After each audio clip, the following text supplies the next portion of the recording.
संस्कारों की पाठशाला विद्या निकेतन दीक्षांत समारोह में भावुक हुआ हर मन।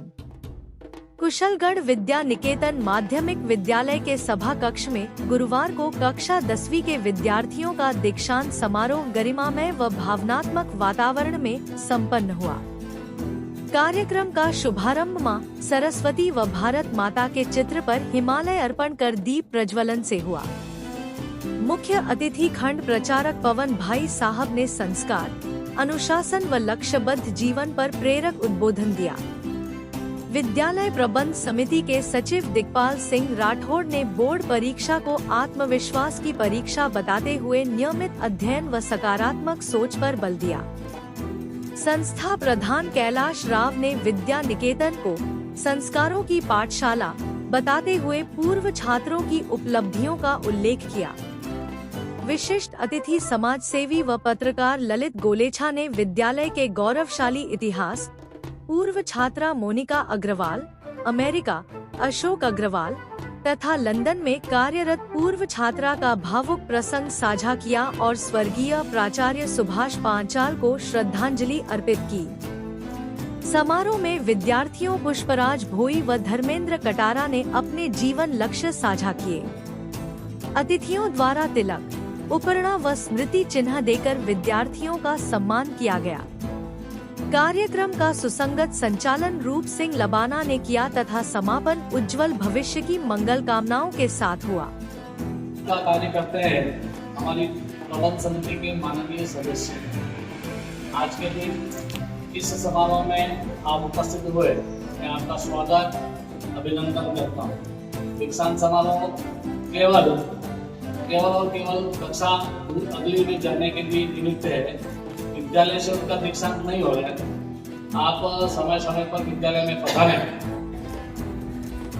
आदरणीय भाई साहब, हमारे विद्यालय प्रबंध समिति के सचिव भाई ललित जी, आप सबने अपने अमूल्य समय में से समय निकालकर भैयाओं का जो मार्गदर्शन किया है वो उनके लिए आने वाली बोर्ड परीक्षा में बहुत काम की। अभी जो भाई साहब ने बताया आपको, इन सब चीजों को बिल्कुल ध्यान रखना और कोई चीज याद नहीं रही तो आज ही जाके लिख लेना कि मुझे क्या क्या बताया था दीपक जी साहब ने कि परीक्षा में मुझे क्या क्या करना है, घबराना नहीं है ना, कॉपी की जांच करना है, रोल नंबर ठीक से लिखना है और कोई उत्तर याद नहीं रहे तो उसके लिए अंतिम पन्ने पर लिख करके वापस मिटाना है। हम सब माँ भारती के पुजारी हैं। लंबे समय तक आपने कम लगभग 8 से 10 वर्षों तक विद्यालय में अध्ययन किया है, तो निश्चित रूप से आप कामयाब होंगे ही। मेरी शुभकामनाएं हैं एवं आप सब जो हमारे इस कार्यक्रम में पधारे, आप सब अतिथियों का भी मैं बहुत बहुत आभार। महर्षि बनता है